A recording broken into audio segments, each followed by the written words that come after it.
Akkam jirtu kabajamtootaa fi dhaggeeffattoota yookaan daawwattoota chaanala Rawdaa Tuubee nageenyi Rabbii guddaan bakkuma jirtanitti isin haala qabu. Har'as viidiyoo paarkii Bulbulaa jedhu sagantaa xumuraa kutaa afuraffaa qabannee dhufnee jirra. Hanga xumura qophii keenyatti wajjin turuun sagantaa affeerraa keenya.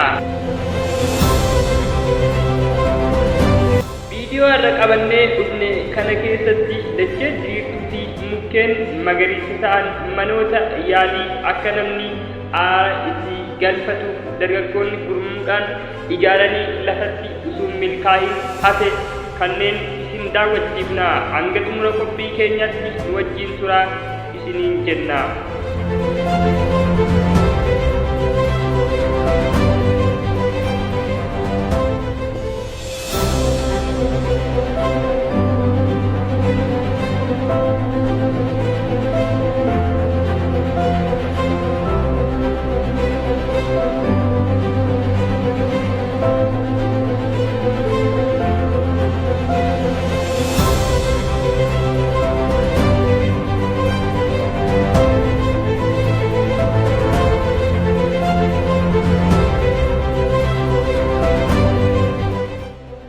Paarkiin Bulbulaa tun akkuma kutaa tokkoffaa irratti barruudhaan jalatti isinii keenye paarkii ajaa'ibaatiin bal'inas kan qabdu. Paarkiin tun lafa diriiraa kan qabdu akkasuma mukkeen magariisaa fi jaldeessonni bineensonni babbareedoon as keessa kan jiraatan ta'uunis ni beekama.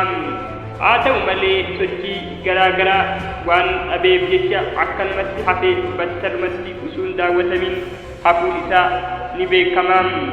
Ta'ullee garuu namoonni tokko tokko waan dura beekaniif dhufaniituma itti aara galfatu.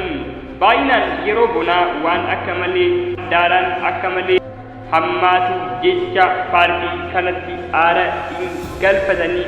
Baay'inaan yeroo gannaa akkaan nama gammachiisa as keessatti boqachuun kanumaaf jecha malee haalaan dhufanii itti aara galfatu. Iddoo kana keessa deemuun mukkeen kanis ni daawwatu, jaldeessas ni ilaalu.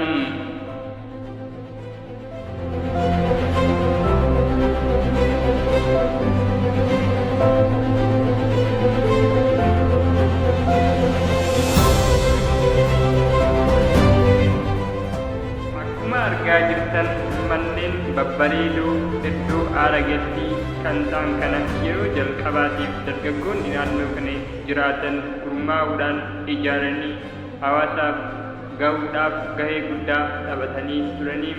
Haa ta'u malee waliigalteen jabaa waan dhabameef gargaarsas waan dhabaniif manichis akkuma caccabetti hafeem.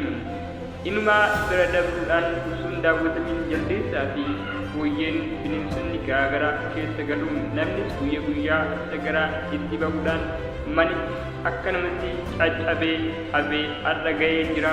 Iddoon isaatis osoo hin daawwatamin daashumatti akkanatti hafuun hanga har'aa eegee jira.